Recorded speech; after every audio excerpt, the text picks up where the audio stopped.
All right, let's talk about the movies we actually saw in theaters this weekend, or maybe earlier today before we recorded this. Fresh out the theater for the latest with Idris Elba, starring Idris Elba as a father who takes his two teenage daughters to the savannah in Africa. Beast finds them all hunted by the jungle's apex predator, a massive rogue male lion. Art, we've had films about shark attacks, films about bear attacks, films about wolves, piranhas, and birds attacking too. But did the king of the jungle translate to this genre well? Decently, not well though.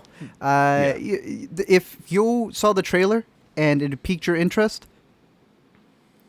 it's a rent it for you in that case. Yeah. It is a movie that is very dark though, so I would suggest that if you are like looking forward to this movie, try to catch it in like a Dolby like theater, because there's like some sequences that happen at night and they all happen in a long take, and the whole purpose is for you to like kind of follow the screen to see where can something be popping out of, and they play with it. You know, Idris will like pop out of the screen, and you're like, you don't see where he's coming from. So it does deserve that aspect of it. In terms of the writing, they try to say some stuff. They don't really say much.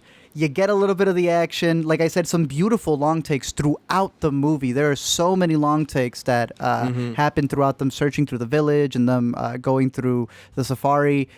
But damn, does it get really dumb, dude. This is almost the opposite of the Michael Bay approach to action filmmaking, where instead of just like chopping it up to like crazy, they really do linger. And it's not like Birdman where there's like one incredibly long take. I don't know if any of the takes are so long that you would like be surprised by how long they are, but it's a movie with probably like between 5 and 10 shots that go on for a full minute. Yes. You know? And I think some of them work better than others. There's some where like you get that Children of Men feeling of like escalating action and tension. Like I think the one where he's trapped under the car is one where you're like really on the edge of your seat. And then there's a couple others where it feels a little bit like they're kind of stalling, and yes, they could maybe like cut around some of the searching. For stuff. For certain medical supplies, you're like, okay, we're going to take our time. I was saying long takes, and I was saying they're taking a long time to find a lot of the stuff in here. There was also, you had brought up Children of Men, which, I mean, you're bringing up the epitome of long takes, especially when you're in a car. That does a beautiful thing when they're inside of the vehicle, so you can see everybody's reaction.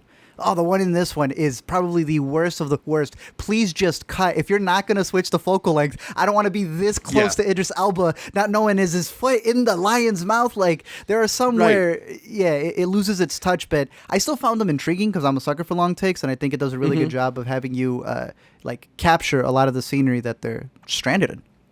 Totally, but if you're making the lion attack movie, you want to see when the lion attacks. Yes, sir. Right? Or like how. There's a couple moments in this movie where the actors will say, it got me. And that's pretty much the only way that you know that they were injured in that moment. Do you? Because later on they're running. Right. And there's also this like final sequence that I don't want to spoil, but like it's right there. You know, they introduced the thing that's going to end it, and it's sitting there, and you're like waiting, and you know what's going to happen for like a full minute before it does. It just takes a lot of the tension out of that final beat.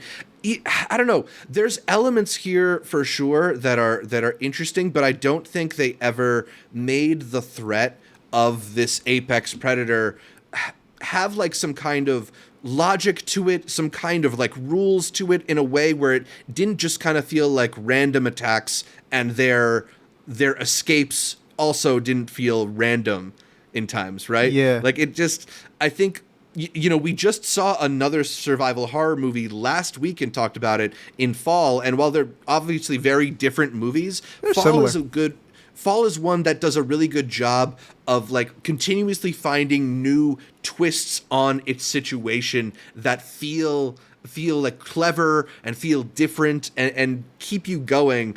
Beast didn't have as much ingenuity. I felt like it felt just more like typical kind of like monster attacks and action, kind of boring action filmmaking. It's not the worst, but it's definitely more of like a see it at home, rent it, stream it kind of thing. For sure. And you mentioned Fall. I was surprised how much of this movie, especially in the latter half, is a trapped in the car movie. So Yeah. they are a lot similar than what you're saying. Did you care for the actors? There was a story that was going on behind the scenes about how Idris Elba's daughter had auditioned and she was so upset she didn't get the role that she didn't speak to him for 3 weeks. And in the movie, there is a thematic thing going on about like who are the real beasts out there, right? Because they're dealing with poachers and such. But there's also a family drama going on, and the daughter's like really upset at him. So I thought, I think the daughter's still auditioning at home because she was that upset. I don't know if that played into it anymore. If you preferred that storyline. I mean, it was funny to see, and like I guess I'm a fan of like nepotism not being rewarded in some ways. But I mean, I thought the actresses that played his daughters were fine and were maybe interesting in parts. Particularly, I think Ayanna Haley, who played Meredith or Mare, I guess as she likes to be called.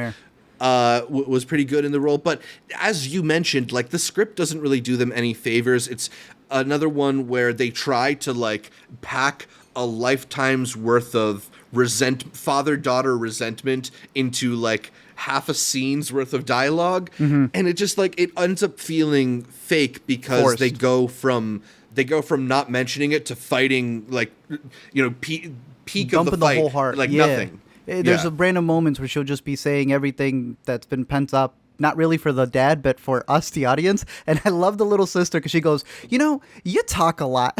And I was just like, okay, even if once the scriptwriters even realize it, it's getting to that point. But again, if you're curious in the movie, I'd say wait for it on home video.